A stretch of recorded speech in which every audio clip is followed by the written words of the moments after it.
Today I'm speaking with Natalie. Natalie, thank you so much for joining me today.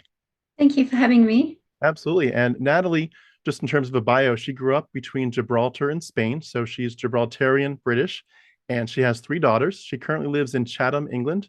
I'm probably mispronouncing that, so feel free to correct me in a second. She's working on several kids' books. She studies Afrikaans and sign language, and she has a dog named Honey. So if you could tell us a little bit more about yourself. Um, Let me see. I like swimming. I can speak Spanish, obviously, from being raised in Spain. And I hope one day to visit Machu Picchu. Nice. That's one of And my ambitions. how did you get involved with studying Afrikaans? Oh gosh, okay, that will come up in my story that I'm about to tell. Sounds good. Could you tell us a phrase or two? Uh, ik praat een beetje Afrikaans. And what does that mean? I speak a little bit of Afrikaans. Nice, nice. And that's from South Africa, correct? Yeah. Gotcha. And how long have you been doing sign language? I've been doing sign language about 6 months. Okay, gotcha. That's awesome. There's the dog. There's Honey. And in terms of just something extra, we'd love to hear if you have any hobbies or fun, quirky things you could add before we get into your story. I don't know about fun things I like to do. I like to spend time in nature. I like to spend time with my daughters. I like to learn things. I like to study. And I'm really interested in self-development, really. Awesome, awesome, very cool. Yeah. Well, we're here, of course, to hear your story. So I'm going to pass the ball to you. But if you could tell us how you got involved with Christianity and just how your worldview got formed. Okay, so basically, I was raised in a family that was not spiritual in any sense, and certainly wasn't Christian. Spiritual things were never discussed, really, and not a lot was discussed, actually. There wasn't much conversation in the house. Um, so we were just left to, spiritual things weren't, it was very much a day-to-day family, just going to work or going to school or doing your homework, whatever. Just got on with that, really. At a later date, I did go to a Church of England school, but that was very. I don't know if you're familiar with Church of England. It's very nominal. I've heard Uh, of basically that it's liberal and nominal and not too fundamentalist compared to American Christianity. yeah, yeah. I was in a local school, but then for some reason my parents put me in this English Church of England school, and you had to be christened to get in it. But again, I don't. It meant nothing. I remember we had assemblies. Um, do you have assemblies there? Like a chapel service, maybe we would call No, it. where basically, I don't even know if they do them anymore, where the whole school would come into a hall in the morning and you just listen to notices or a story or something, then you all go off to your respective classes. Yeah, the So, closest we'd have is chapel or in the evening vespers. But yeah, I know what you mean. yeah. So it's not just in Church of England schools, it's in other schools. It's just a morning meeting. So I remember there would be stories about Jesus, but I didn't know who Jesus was, and I didn't know what was going on. I'd hear stories, but I couldn't have told you who Jesus was or what was going on. I was just listening to a story. I can't even remember any of it. So that didn't mean much. I don't remember anything that made an impact or anything. It was a very secular life. Um, so without veering off too much, there is some relevant context in that because not a lot of support I felt at home.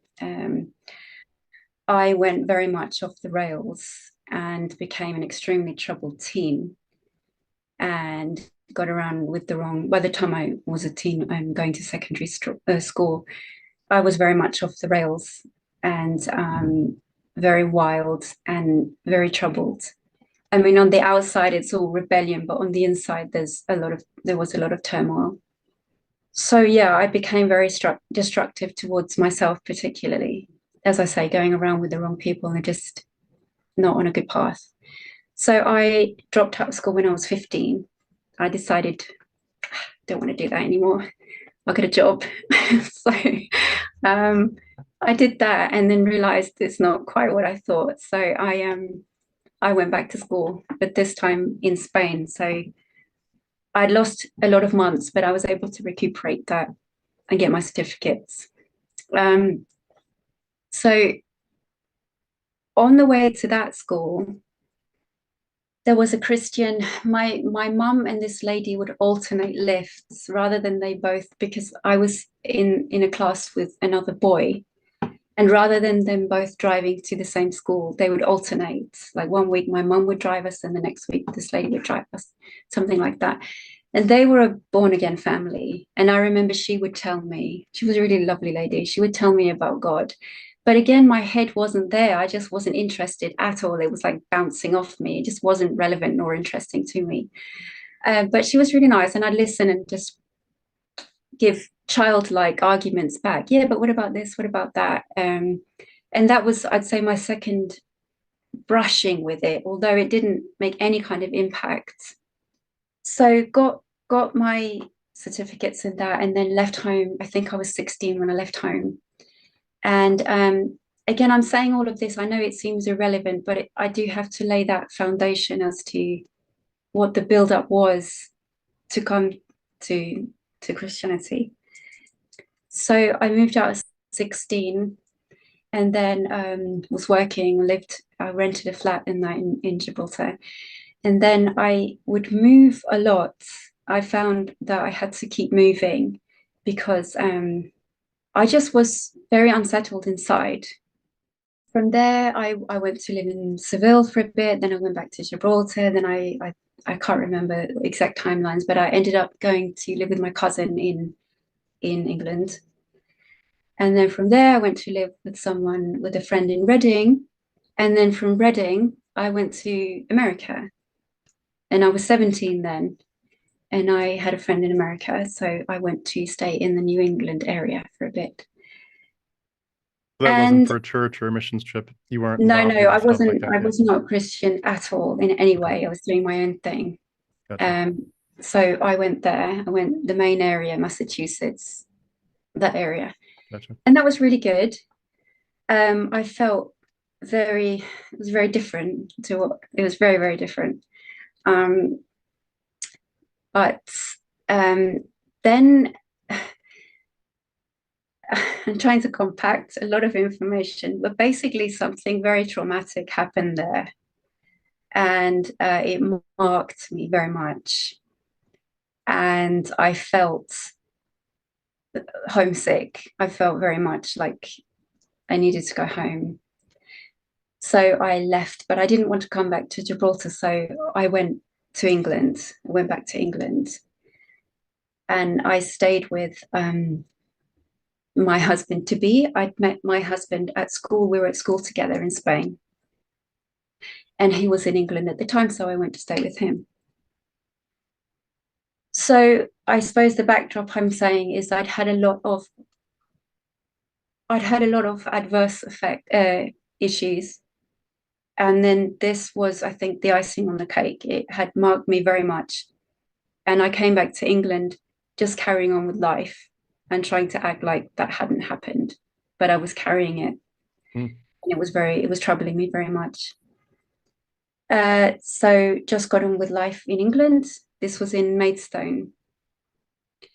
And I started working, and I was playing music at the time. I used to play the guitar and write music and that, and doing that. And we were living in a basement in a bed sit. I don't know if they have them there here. They're quite common. It's a house, and you all have a room.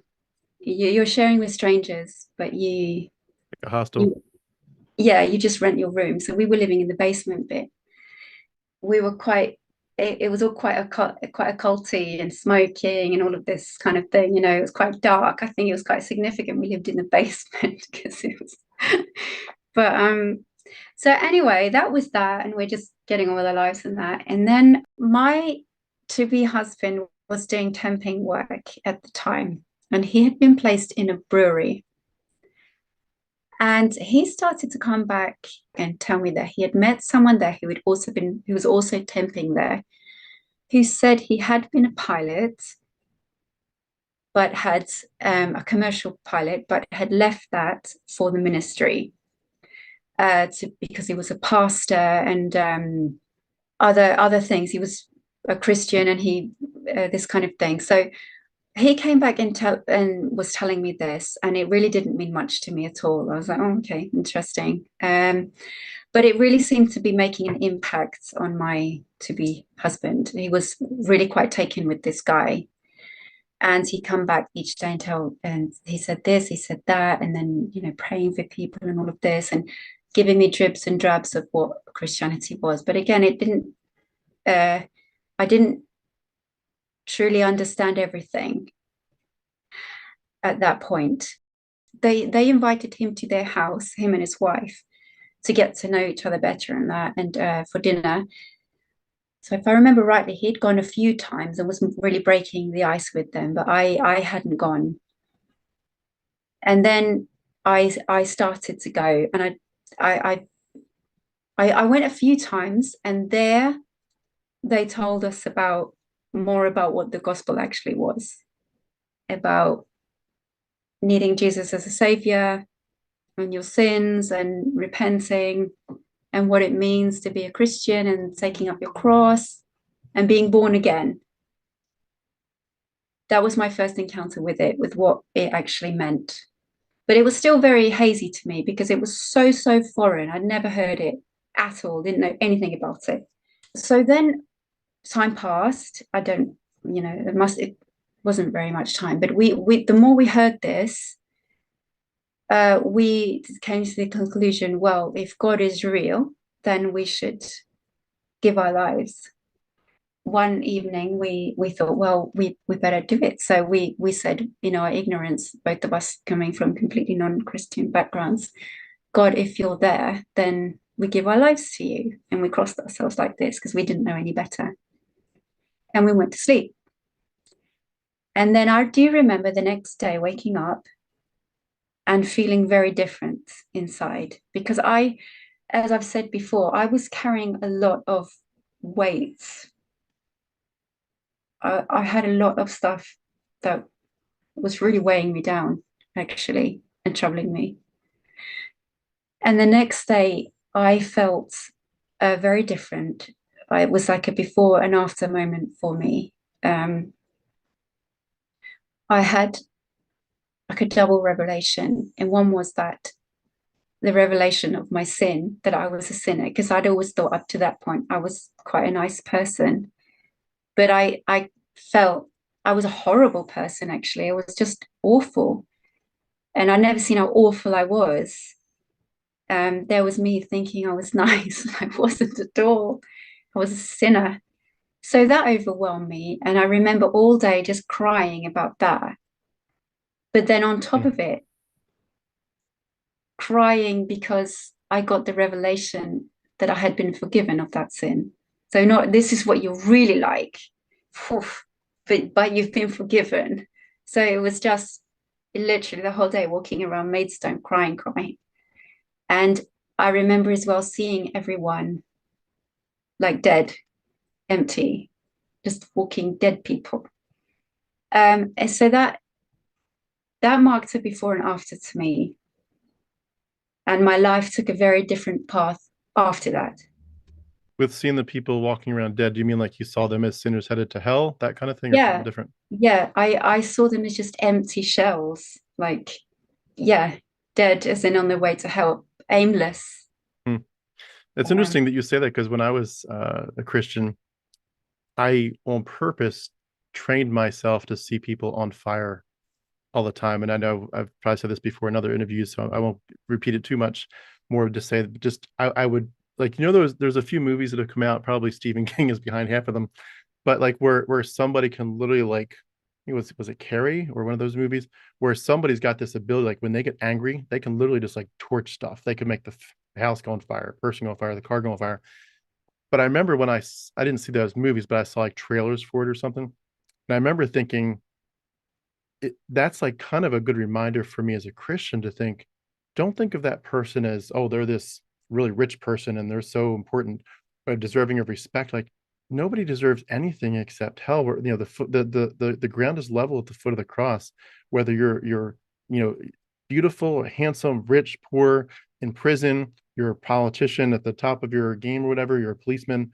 It doesn't matter. You're all effectively burning right now. Yeah. And it's so interesting that you would say that you kind of saw people as corpses, and I was doing the same thing with people on fire, and like you're gonna burn in hell, so me to see you that way. But it does inspire you to be like, okay, if that's how bad this is, I need to be actively, reaching out to you with the message that they reached out. Your husband's friends reached out to him with, like you need to keep sharing it. So it's interesting how that transcends our stories. Yeah, I wasn't at that point at that time because I'd come from the other spectrum. I was totally in the world. I was involved in everything, like was up for anything, I was very, so for me it was a radical and very foreign shift. Had any So I other version of spirituality attracted you before then? yes, very much. I was looking into all kinds of things. I'd always been interested in spirituality, and I was more into the occultic side of things.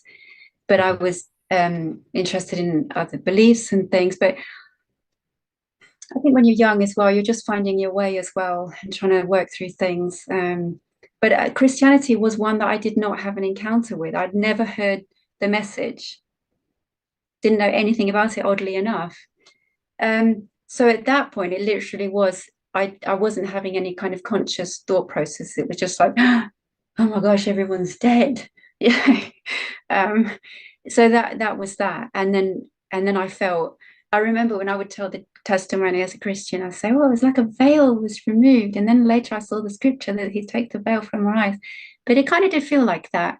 But then if someone's telling you, I can see it now that why that would have happened. Because if someone's telling you that, and the state I was in, I was so crying out for answers and truth, you know. Um, so we started to go to their house to be discipled. Again, order of events is a little bit fuzzy, but I know I went back to Gib at some point. I did go back. Gibraltar. Gibraltar, sorry. I went back to Gibraltar to see my family. And I remember having a conversation with my ex-husband, my to-be husband rather. And so that point I was 18. And I remember we were saying, well, then it's wrong that we're together, like in God's eyes, we need to get married. This is wrong. So we got married quite quickly, actually, um, within a few months. So he came out to Gibraltar and we got married in Gibraltar. And then that was that. We were on our Christian mission. We were Christians, but we still didn't have foundation. We just knew, we were so new. We were just trying to read the Bible, and I remember trying to read it and not making head nor tail of it. But I knew. See that lady I'd mentioned previously, the mother who would drive me to school. I contacted her because she was from Gibraltar. I contacted her in Gibraltar and told her that I'd become a Christian, born again. I was saying it. She was so happy. And then other people that she introduced me to other people, and it was all a very joyous occasion because I had come to the Lord. This lost sheep had come to the Yep. Lord because they'd known me since I was a child and just what was going on and all of this kind of stuff. So Mm. And even the angels are rejoicing in heaven, right? everyone was rejoicing. So I suppose in one sense, looking back, it was good because it got me off a bad path and put me on a more straight one, I suppose. Mm. So we got married and then we came back to England and we began to be discipled by this couple. And we go to their house once a week, I think it was. And Chris, I adjusted everything. So my whole life, I cut my hair. I gave away all my CDs, my beloved CD collection that took me so long to accumulate. Oh no, that's secular music. Got rid of that. Cut off non-Christian friendships. Went through all my belongings. It got rid of everything demonic. I had a necklace from Egypt with Isis that my husband had been traveling around and got me this, got rid of that. Anything that was demonic, because this guy told us, yeah, everything you own, everything is either glorifying God or it's not. So we were like, oh, well, go through every item, what's books, films, everything, got rid of everything, had a good clear out. Stopped reading non-Christian things, stopped watching films. I had a radical life clear out. I changed the way I dressed. I started to dress more conservatively. In terms of like Uh, modesty? yeah, so before I was like just dressing like a normal 18-year-old. And then I was like, oh no, longer things, higher things and all of this. I took it really, really seriously.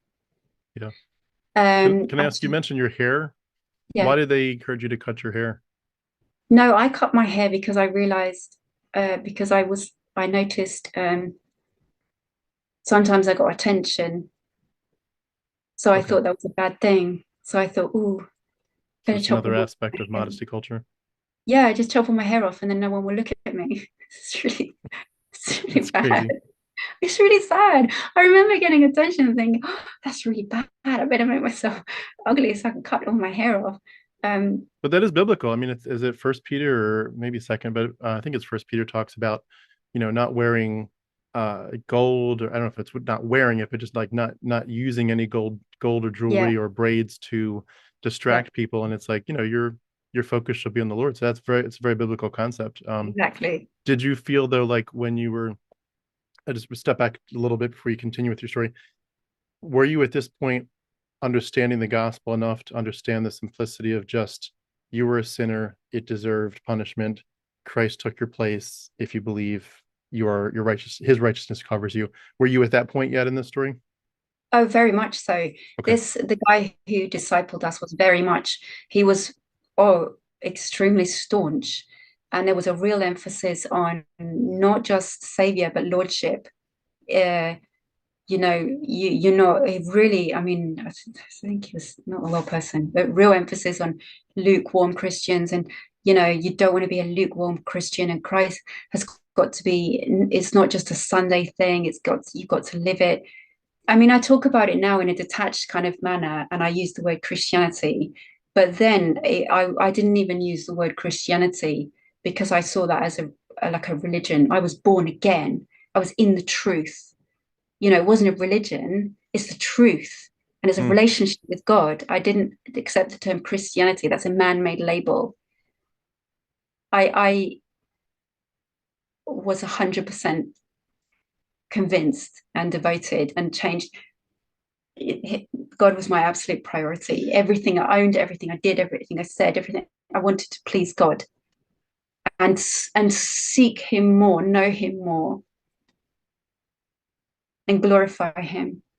Did you feel that there was a sense of the resting too, of like, even though you want to do things for God, and we all, in that mindset feel like we should, out of gratitude, but did you feel like you were also just resting in the finished work of Christ, that like no matter what you did at that point in terms of honoring God, that the work of getting saved and having peace with God was completely finished at the cross, and you were able to rest in your salvation? Or did you feel like you needed to work to keep it? You know what I mean? Yeah, that's actually when I struggled throughout my whole Christian walk, I think. And I think that's one of the crumbling, the things that caused it to crumble, one of the bricks in the wall that was never properly in there that caused some of the crumbling, because I couldn't find the balance. There's a motorbike going by. I couldn't find the balance because I know we're saved by grace, but faith without works is dead. And I couldn't ever find that balance of, okay, I'm saved, but you've also got to do something. And so I never had peace with that. I always felt, am I doing enough? I know I'm saved, but is he pleased with me? Hmm. I, I don't think that was properly answered to me. And I don't think it can be, because it's a bit of a contradiction. Is it or isn't it? Because Yeah. on one hand, we're told that we're saved, you don't have to do anything. And the other, and you're told, like I said, faith without works is dead. And you go to church, oh, you're not doing enough. why are we all sitting here? The world is lost. And you think as well, I used to think, I don't get it. If everyone's burning and going to hell, how come we're all so relaxed? Shouldn't we like be doing nothing else but going out and saving people? This is urgent. So it's things like this that never quite made sense to me, but you just quiet them in the back of your mind. One thing that I heard a lot, I'm curious if you heard it too, is just the idea and the picture of God being your parent, of course, your father. And it's like you wouldn't look at your parents with, at least the normal parent would with lots and lots of love in their hearts for you. You wouldn't look at them and ever say that if you disobey, they're gonna like unparent you, or if you were adopted, they're gonna unadopt you. Like they're always gonna love you forever. You're truly their child now. But you can still gravely disappoint them, even just like Yeah. picturesquely, you could spit on your parents, spit in their face. That doesn't mean they're going to disown you, but it does mean you're grieving their heart. Did you get that kind of picture painted for you at all? I think I painted that myself. I wouldn't say yes, the thing that the man and his wife that we were discipled under, looking back, there was not a lot of emphasis on God's love. Hmm. It was what you're doing for God. And I had that lacking in my life, actually. So that aspect of God's love, I always did struggle with. I had to that could talk about that for a long time. I knew it was there, but my emphasis was mainly on what can you do for God, because that's what we were raised on in the Christian sense. Yeah. Um, Hmm. yeah, there was a real emphasis on that. And at the time, I was young physically, but I was, I was only 18, but I was also just gone become born again. You teach me. I don't know anything, so whatever you tell me, I'll take that. Yeah. So I think that kind of always stuck, Hmm. that feeling of not doing enough. Yeah. It's interesting too. As you paint this picture of your story, you're really at a spot where you're, like you just said, you're very malleable, but also you're very much in need of good news, and the gospel obviously being the best news from that perspective. But you're also just in the sense of you need good news in life in general. Like you've been through some Yeah, hard things at that point that you yeah, alluded to. And it's amazing how in so many stories that I hear, and certainly in my own heart, in my own life, like Christians and the church, they look for and prey upon, like PREY, prey upon the vulnerable.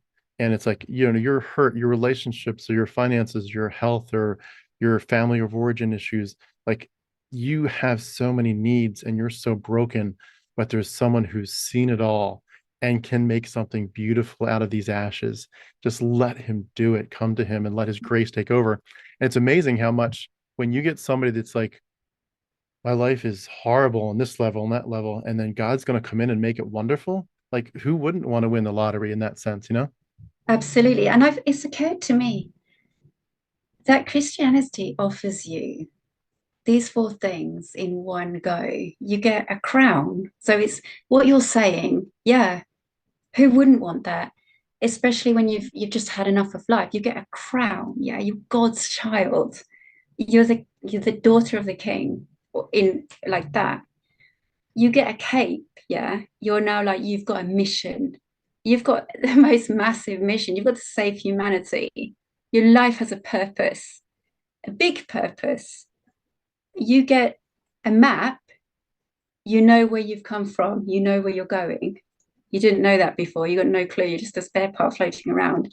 And you get an instruction book to go through life, what it's all about. I mean, it's just, if you're giving that to someone, it cures all these things in one go. Who Hmm. wouldn't want that? It's a good Your way to put life it. suddenly has purpose. And as well, I had self-esteem issues, or self-doubt issues. And this meant that I could doubt myself in a pious way, because it's all for a purpose. And the Bible only God only rescues those who are like crap anyway. We're all sinners. We're all crap. So we're all in it together. It's just like you can be crap with a purpose. Basically, yeah. Yeah. Hmm. Am I hearing your dog making some Yeah. noise? Sorry. Sorry. No, it's good. How old's your dog? About 9 or 10. Okay, Yeah. gotcha. Very cool. So I know I kind of distracted you with a few of my questions there, but I think you were at the point where you were talking about just that you were really getting grounded and starting to really live your life in terms of the lordship of Christ. What happened Yeah. next in your story? Okay. So we were being discipled by these people, him, their man and his wife. And this was pre-internet days. So he had all this library of teachings, books and more tapes than it was tapes and videos and things. And we would come once a week and he would put these videos on for us and talk us through them and that. And we were being properly discipled. But we went, I mean, it was bizarre. It really was bizarre. We went into that, so just got born again. And then it's on full, we didn't have this grounding in God's love. I mean, it was skimmed, but basically, as I said, it was what we're doing for God, right? So we were out there. We were studying ley lines. Have you heard of ley lines? I don't think so. Oh, okay. I've heard of the Basically, Alpha course. I know the Alpha course is big there, but I don't know ley lines. oh no,